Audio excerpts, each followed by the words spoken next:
pride is not good. But pride can also be beneficial if it is about good things. That I come in such religious, pious family, therefore I will never cheat somebody or tell lies. So as there is a famous statement about Lord Ramachandra, he says, Raghukul Reet Sada Chale Ai Pran Jaya Par Vachana Na Jaya. So he says that we come in the dynasty of Raghu. Raghu was one of the forefathers of Lord Ram. He says Raghukul Reet, Kula means family, dynasty. He says we are in the family of Raghu, King Raghu. There is a famous book called Raghuvamsa, written by Kalidas, famous poet. So he says this is our riti, this is our tradition, that we will die but we will not tell a lie. If we give one word to somebody, we will keep it, even if we have to sacrifice our own life. Prana jaya par vachan na jaya. So this is a pride, which is good pride. So similarly, Krishna is teaching this by giving his own example. So people take pride in that. We are Vaishnavas, we are devotees of Krishna, so we cannot do anything like this. Because Krishna did not do like this, Krishna teaches like this. So this is the way to keep our mind controlled. Otherwise mind and senses, they are very frivolous. Our mind and senses, they become attracted to anything and then they want it, like children. So then our buddhi, our intelligence, it works and it tells you that no, you are a devotee of Krishna, you are a Vaishnava. How can you do anything like this? This is not pleasing to Krishna. This is not in keeping, in line with our tradition, our Guru Parampara. Our Guru is not like this. We don't do such things. So this is very authoritative and very impressive to the mind. So when we study from our teachers, then teachers tell that this is our tradition, we do things like this. So then it goes in. Just like there are family traditions, then there are traditions coming from the Guru. So that is Guru Parampara. That is also a type of family.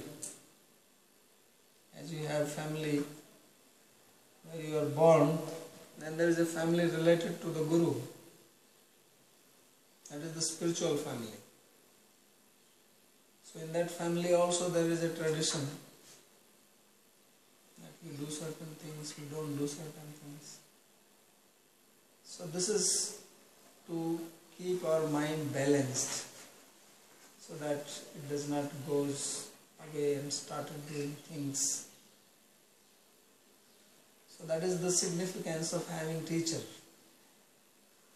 Why the students used to live with the teacher, so that they could learn from the behavior of the teacher. As Krishna says that I am always acting like this. Then later on in our own life, we come under situations and then we can remember my Guru said like this. Or in this particular situation, my Guru behaved in this manner, so I do like that. So this is what Krishna says, Mama Vartmanu Vartante, that people follow my path. My path means the way I have acted. Then we act like that. This is the meaning that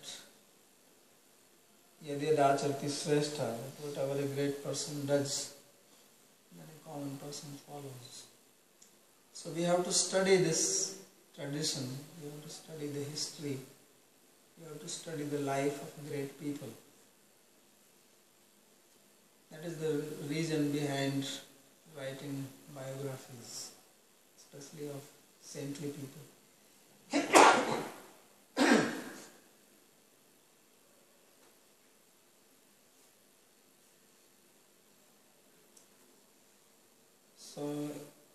Sri Krishna, he continues, says Utsi Deyurime Loka Na Kuryam Karma Chedaham Sankarasya Cha Kartasyam Upanyami Mahapraja. If I did not perform karma, this world would be ruined and I would become the cause of the disruption of social classes and their duties and of the destruction of these people. So Krishna is taking the responsibility himself. When someone is a great person, then there is a greater responsibility on his or her shoulders. Because their every action is watched, especially these days. Wherever you go, you don't know who is watching you. There may be hidden cameras and things getting relayed somewhere. But otherwise also, the life of great people is always under surveillance. So it is a very big responsibility on their part not to do something improper. So whatever they are doing, even what food they are eating, that becomes pramana for others. So I was in ISKCON before, and in ISKCON we were not allowed to drink Coke or Pepsi, but you could drink 7-Up. And the reason for this was that once Prabhupada, he drank 7-Up. The founder of ISKCON society, he was, I don't remember the exact incident, but I don't know whether he was in a plane somewhere or something, and he asked for that and he drank it. So that became the standard, that you don't drink any other thing, but 7-Up you can drink. So it's not that he said like that you can drink 7-Up and don't drink Coke or Pepsi. He was against all these cool drinks, no teas, no caffeine products. And I don't think that he wanted that people should drink 7-Up or be propagating it. But under some circumstances he drank. But why I am giving this example is that how people observe, and then it becomes a history and an example, and then people start citing it. It's like in the court, they give examples of other decisions in another court. That is called ruling here in India. That you give certain ruling. If you are in a lower court and some decision is made in the higher court, then you can quote that, and that itself is considered as authoritative as a law. That in the Supreme Court, in this particular case, in this circumstances, this decision was given. So here also it is applicable. So this works everywhere, this authority, this example of great people, because Supreme Court is considered as an authority for all other courts. So if there is a decision given for some particular case or crime by the Supreme Court, then that becomes like a law for other courts. They can cite that as an example. It's a very common thing done. So similarly, it is a very big responsibility on the part of great people, how they live, how they lead their life, even what they wear, their dress code. Because then these are cited as an example. It says, so and so he was dressing like this, or he was putting tilak like this, or he was walking like this. So then others, they take that as a standard.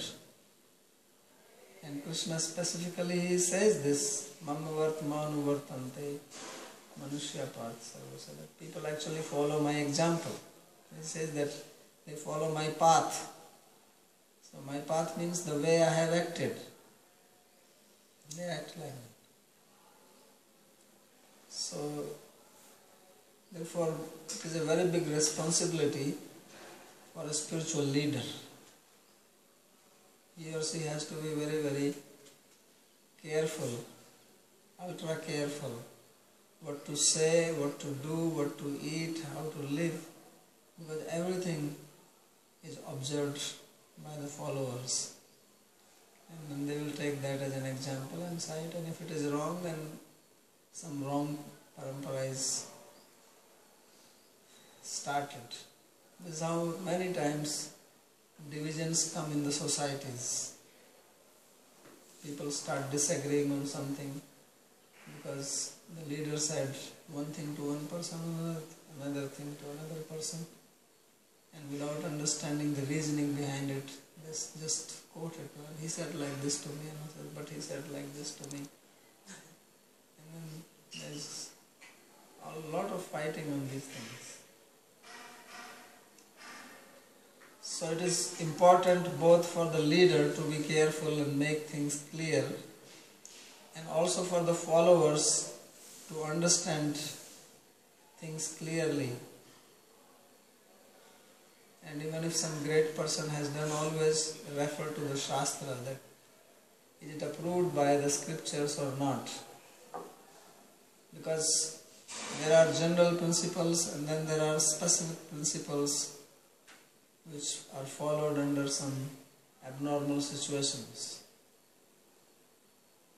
So you have to understand that. When you are traveling, then many rules are relaxed. When you are in your own place, you may follow certain things very strictly. But while traveling, it is not possible to follow all those things. But that does not mean that now when you come home, then you say, well, he was doing like this in the plane, so I do it also in the home. In the plane it's different. So therefore, these things are some very practical things which are seen in spiritual societies. If you live in some spiritual society or organization, then you will know these type of problems which crop up all the time. There are always debates going on such issues, especially when the leader is gone. Because when the leader is there, you can ask him and clarify, but when he is not there, you cannot ask, and you simply go by what he has said, and if it is not understood clearly, then there can be a problem. I was reading one story that there was one man and he was doing some simple business.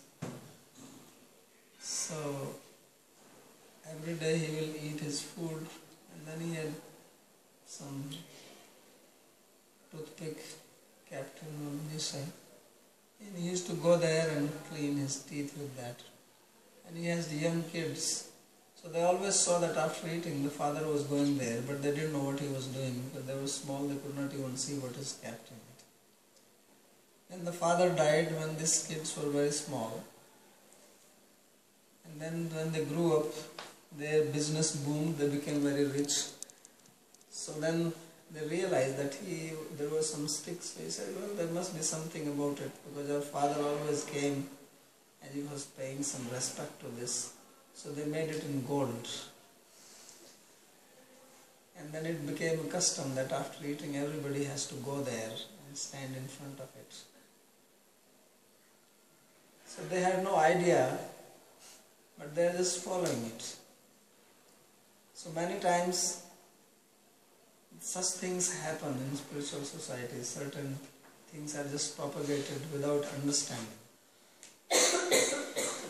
So Krishna, of course, he says that I am doing it to teach to others, and if I do not act, then everything will turn topsy-turvy. He says that I will actually be the cause of destruction.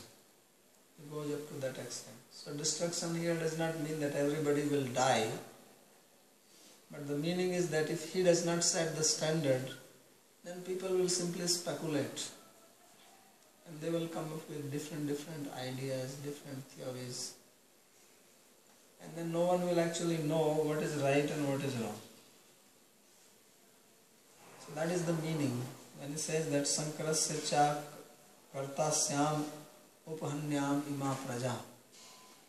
He actually says that I will be the killer of these people. So killer here does not mean that people will be physically killed, but they will be killed in the sense that they will be remaining ignorant,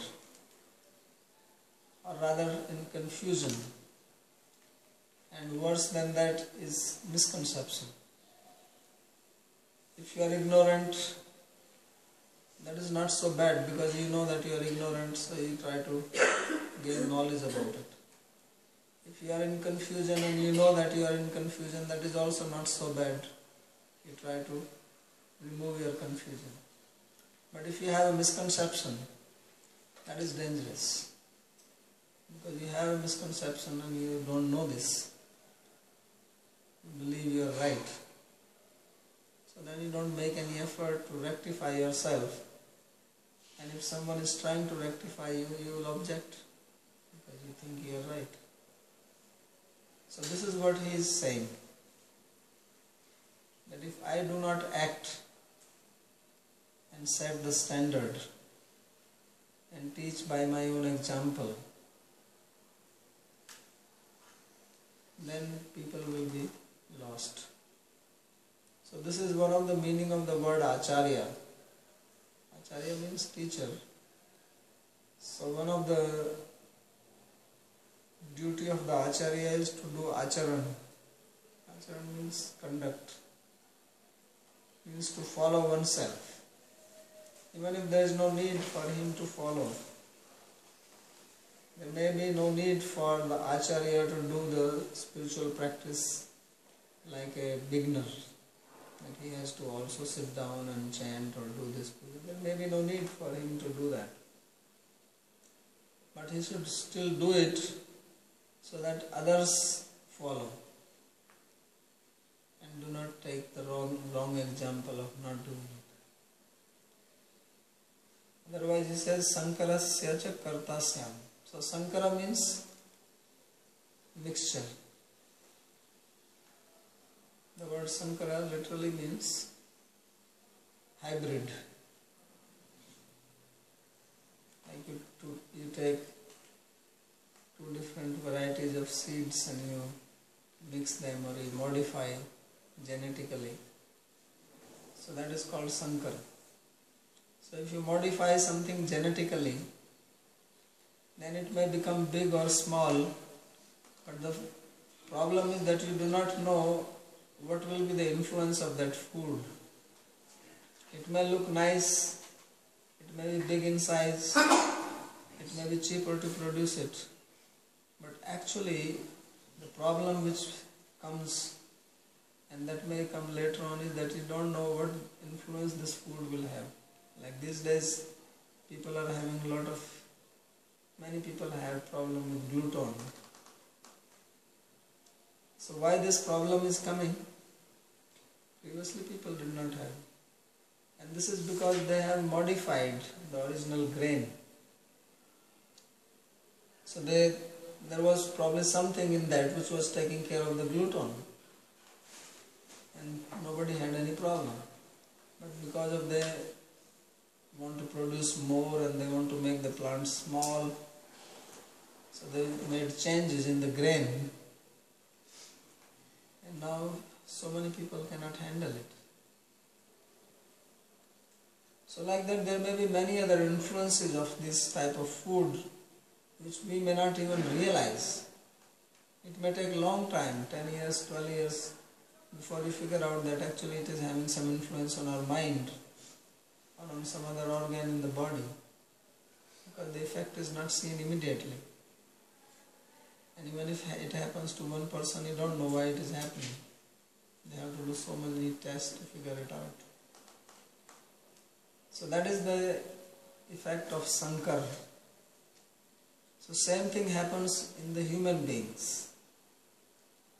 That's what Krishna was speaking earlier, that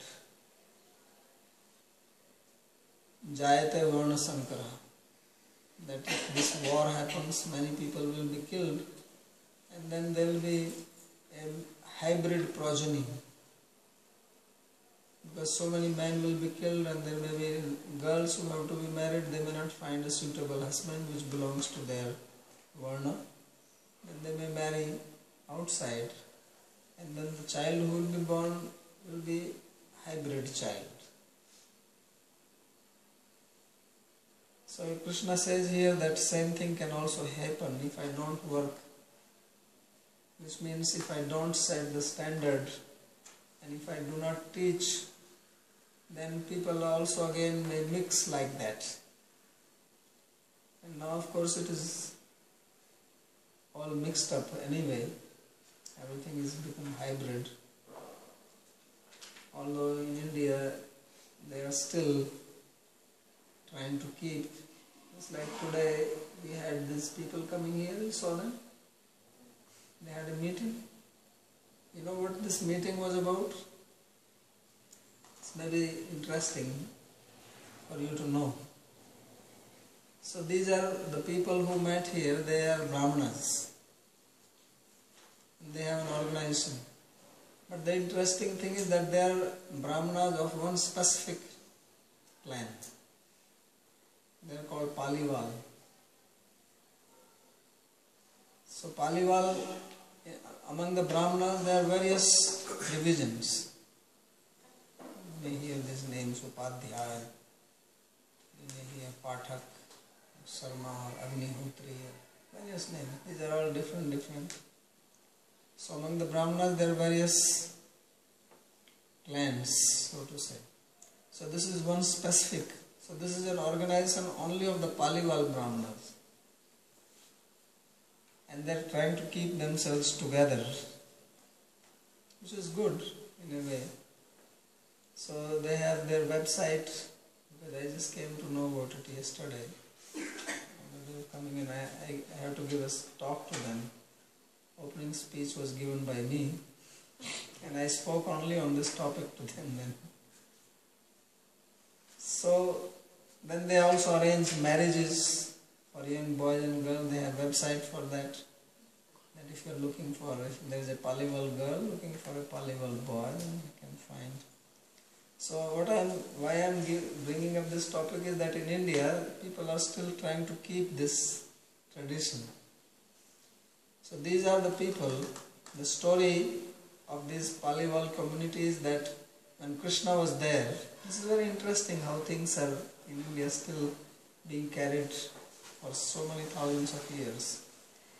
That when Krishna was there, he was born in Mathura and he came to Vrindavan, and when he was 11 years old he went back to Mathura, and from there he went to Dwarka, which is west coast of India, and that's where he lived.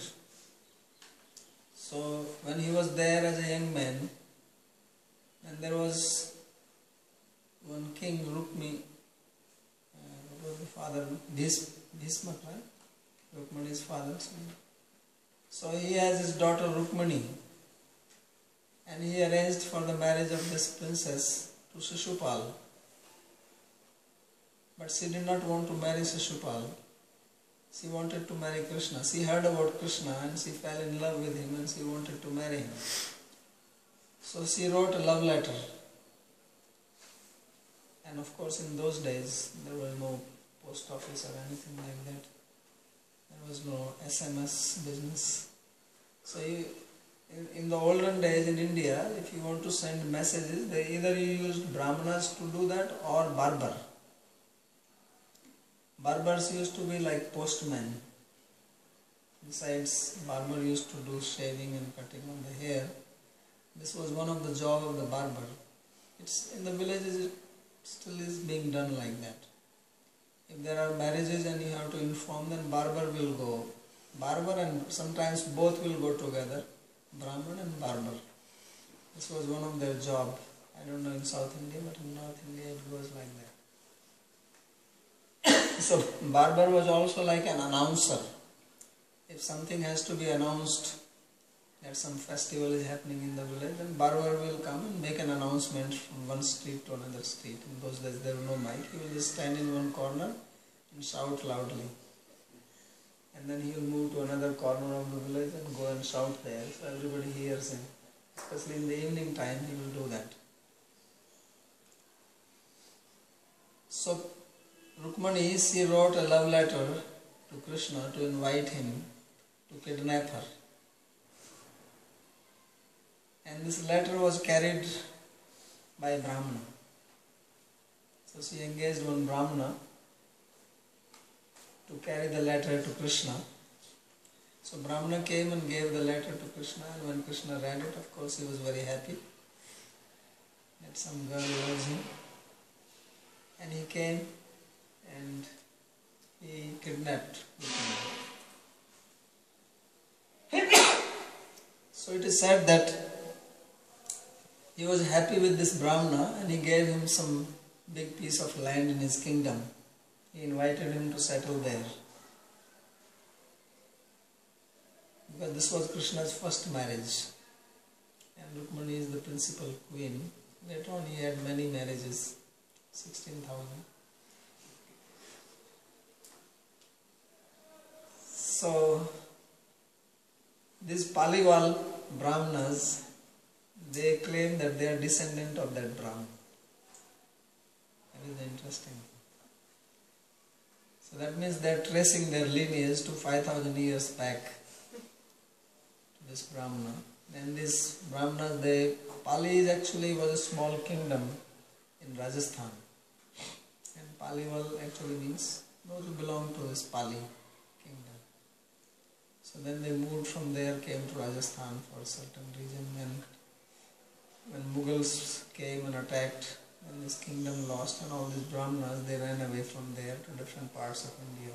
So now they are spread, and wherever they are there, they are trying to connect with each other. So these people who gathered here, they came, some of them actually came from quite far, Maharashtra, about 1,000 miles away from here, and Haryana and parts of UP, and so they gathered, and every year they have a meeting like this.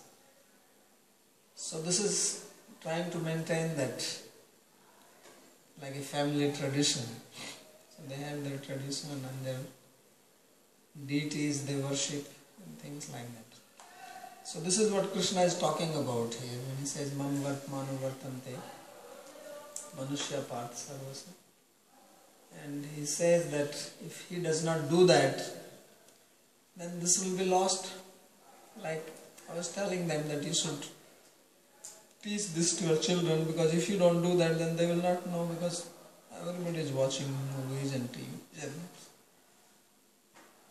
things are becoming more loose. So this will happen if the elders don't take care of it. So Krishna is acting as an ideal person, trying to set standards for people to follow. This is the meaning that if he does not act, then what kind of problem can come. So then he says that Sakta karmanya vidvanso yatha kurvanti bharata kuryad vidvans tatha shakta chikirshu loka sanjam. So he is actually continuing on the same theme of setting an example or setting standard for the followers, for the humanity. So he says that just as those people who are attached to the results of their work, they engage in work because they know that if we do certain work, then we will get the result, and therefore they act out of attachment, right? So this is how people are working. They work very hard. Some people are doing 2 jobs because they are very much attached to make money or something else. They are doing their business, and for business they are working. So it says, Sakta karmanya vidvanso yatha kurvanti bharati. It says, just as people who do not know what is karma yoga, who are ignorant about the principle of karma yoga, so they work very hard. So it says that similarly those people who are learned, who are wise, they should also work. So usually it is seen that when people come to spiritual life, they don't want to work. And sometimes they even give this argument that if we have to work in spiritual life, why come to spiritual life? It's a good argument. So then we can stay in material life itself.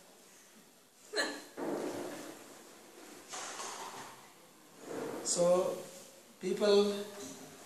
many people in India come to spiritual life because they are lazy. The most lazy people you will find in spiritual societies. This is a fact. This is my own experience. That this so-called spiritualists, they don't want to do anything.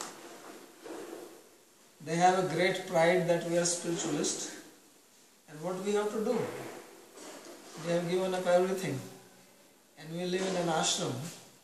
So why shall we work? He says working is for these karmis, materialistic people. We are sadhus, and we have to just live as a spiritualist.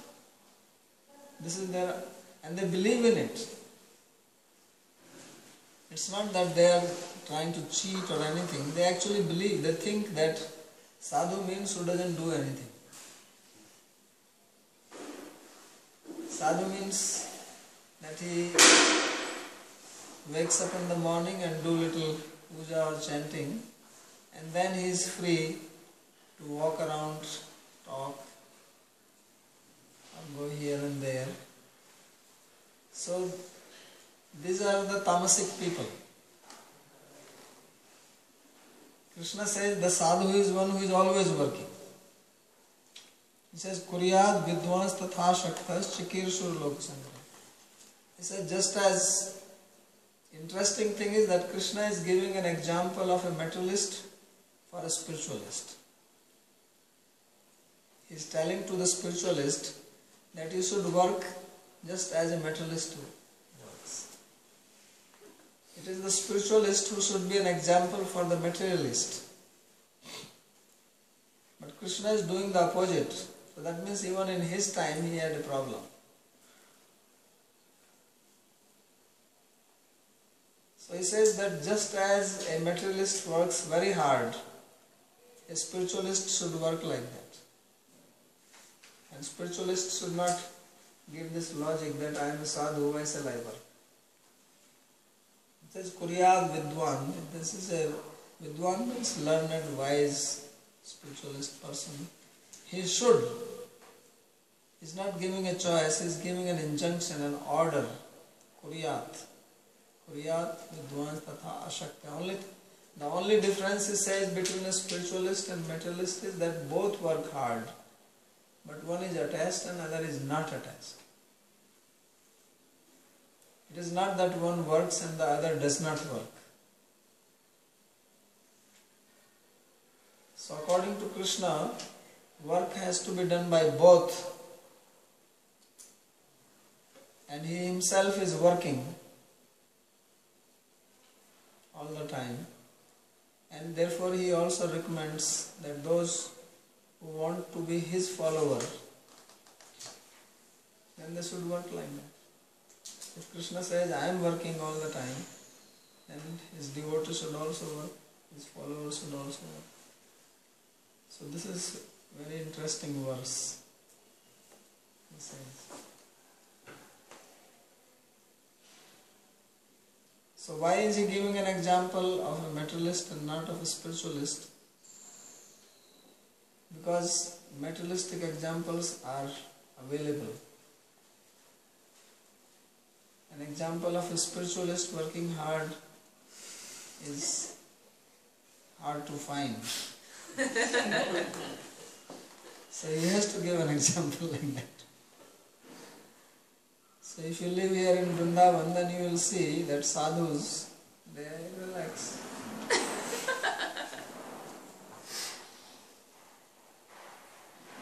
And materialistic people, they are working hard. So this has to be changed. So one Swami, he was giving lecture and he was saying that materialistic people are rajasic. So they are working, and sadhus, they are tamasic. So they sleep. So spiritualist actually should be sattvic at least, not transcendental. But he was saying that sadhus, they are tamasic. Therefore they are lazy. And materialistic people are rajasic, therefore they work. Because rajas means action and tamas means laziness. So there is some truth in it. And there is a reason why Krishna is giving this example. Sana buddhi bhedam janayed ajnanam karma sanginam joshayet sarva karmani vidvan yuktaha samacharan. So he recommends that one should not disturb, a learned person should not disturb the mind of materialistic people by telling them to give up work. So na buddhi bhedam janayed ajnanam karma sanginam. Those who are ignorant. So a wise person should not cause confusion in the minds of ignorant people who are attached to karma. He should make them perform all their duties while duly performing his own. So generally it is seen like that spiritualist people, they preach to common people and tell them, give up your job, give up your family, give up everything and move into the ashram. So this is how preaching is done. So Krishna, at least here, he is not favoring that. He says, don't do that. Why? Because he gives two adjectives of people. He says, ajnanam karma sanginam. And if these people are ignorant, means they have not understood what is yoga, and they are attached to karma. Attached to karma means they are attached to the results of the karma. They want some benefit from these actions. So if you bring them to spiritual life, what will happen? That they still have that attachment. Attachment is not given up. But you make them give up the work. So then they will have the same attachment in the spiritual life. Then they will try to do something, some arrangement while living in the ashram to fulfill their desires.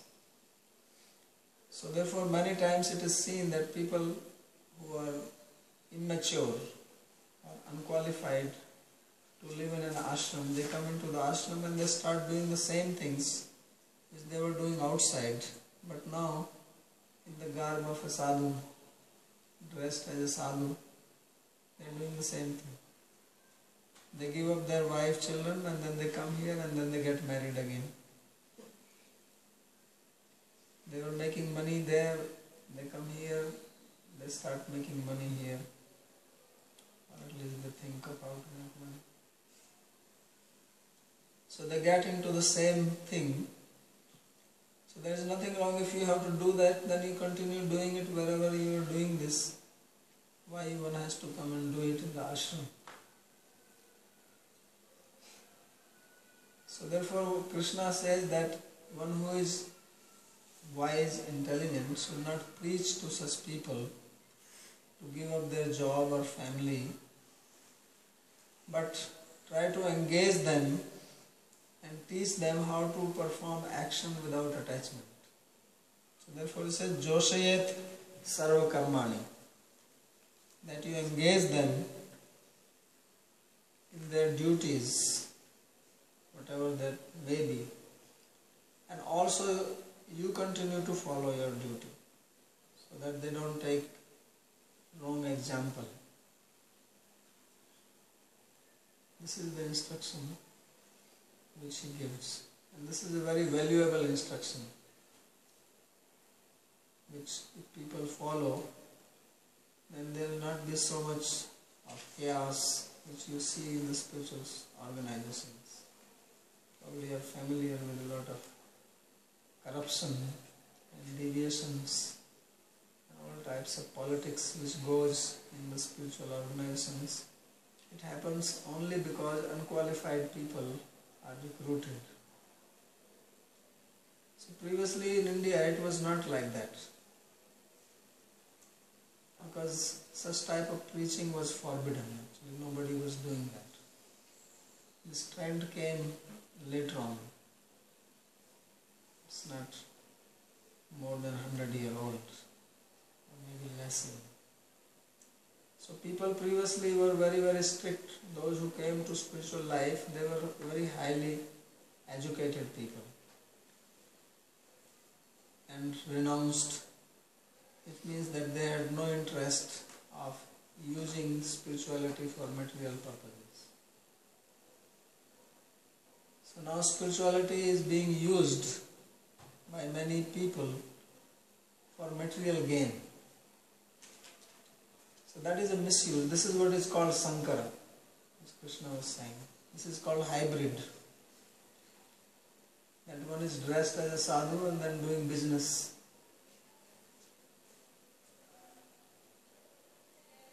So that is called mixture. So Krishna is not in favor of that, because that creates so much confusion. Then ultimately people actually lose vision of what is spirituality. They have no idea about it. Because then everybody starts doing that, and that becomes the norm. And then it looks like this is what spirituality is. So this is a very important verse. Sakta karmanya vidvanso yatha kurvanti bharata nambuddhi vedam janeyed agyanam karam sanginam. So very clear instruction he is giving, that do not try to unsettle the mind of people. Buddhi Veda means that you are performing your work, you are living in your house, you have your job, and then I come and try to tell you that what are you doing? The goal of life is not this. You are wasting your life. Do this and do that. So you become influenced by the talk, but you have a lot of attachments. It is fine if you become convinced about it and you have faith, and then you give up the idea of material enjoyment, then it is fine. If somebody can do that, then you become qualified to take to spiritual life. But if you are temporarily influenced, then that is not going to last. Because then you come and you join the ashram, and then your old samskaras, they come up, your old desires, because you have not gotten rid of them, you have not understood properly, you have not developed strong shraddha, faith in the process. So then now you are in trouble, you cannot go back. And even if you want to go back, then they will keep on telling you not to do that. And yet you are not fit to live the life of a sadhu. So that becomes a very confused state of mind. And then you keep on dangling in your mind whether to do this or to do that, to do this or do that. So this is a very problematic stage. Many people fall into this because of the preaching. So here Krishna is forbidding that very clearly.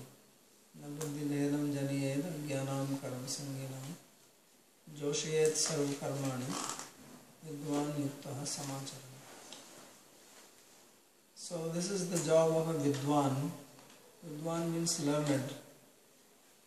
So this preaching has to be done by a learned person who can understand the mind of the person to whom he or she is preaching and the state of their mind, their desires, and then understand what is beneficial for them.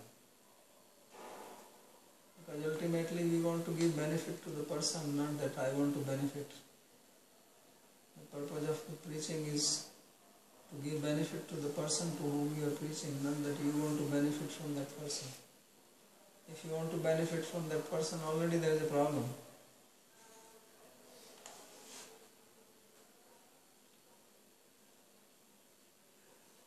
So these are some of the practical problems which you can face, and many people face this.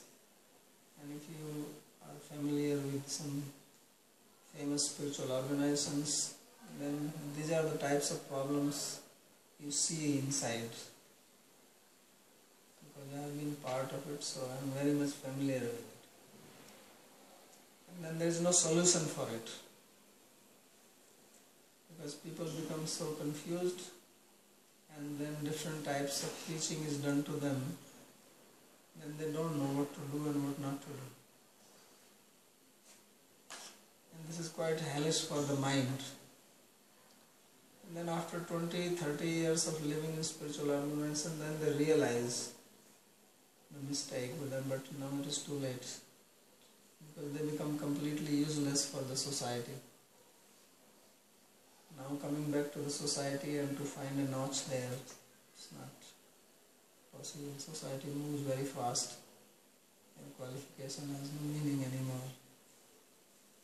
Nobody is going to give you a job. So then what happens? You have to just hang around that society, because even if you understand now, you have no solution for it. So you continue. So that is the danger of not following what Krishna is teaching here. So very sagacious advice he is giving.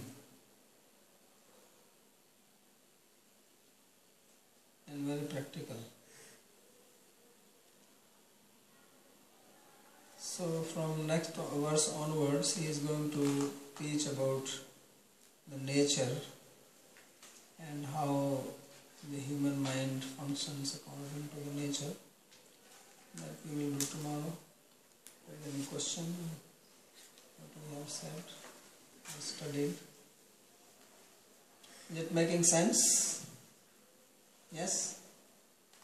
Yes. We've been talking about Arjuna's path of karma.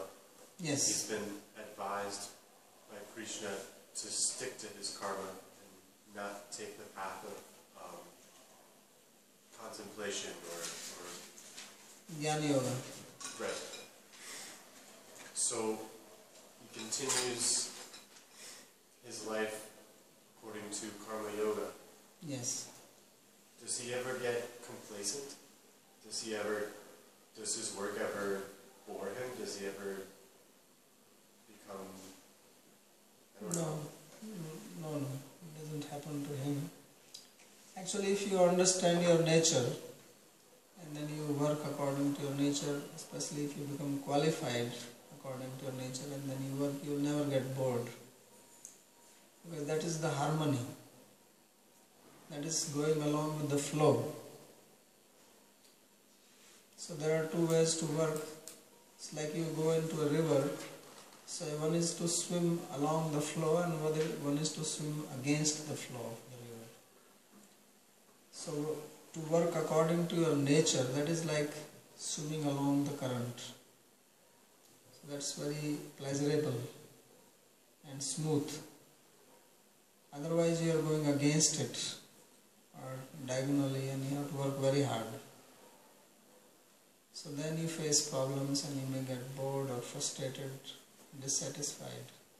So Arjuna, his nature is a Kshatriya. This is what Krishna is telling. He was in an abnormal situation in the first chapter. That's not the normal state of his mind. So in that abnormal stage of mind, he is thinking, and then Krishna teaches him that this is not your normal mind. Come to your normal mind and then you will know what you have to do. So he understood that. And he continued as a Kshatriya. But with a difference, that now he is not performing karma, but karma yoga as a Kshatriya. That is the difference from Arjuna in first chapter and Arjuna in 18th chapter.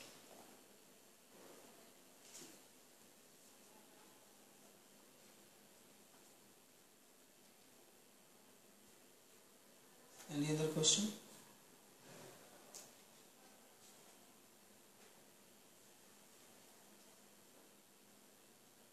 Okay, so stop.